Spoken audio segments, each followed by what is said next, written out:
কানে কম শুনতে পারে, কানে শুধু কম শুনতে পারে না, চোখেও খালি কম দেখতে পারে।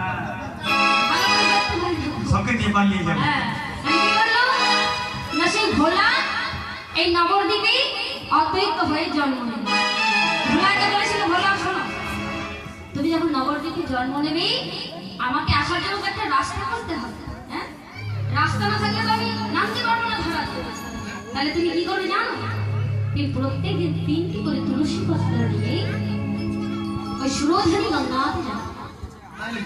সুরধনী গঙ্গাতে গিয়ে সূর্যদেবকে উৎসর্গ করে তুলসী পত্র 3টি গঙ্গাতে বিসর্জন করবে।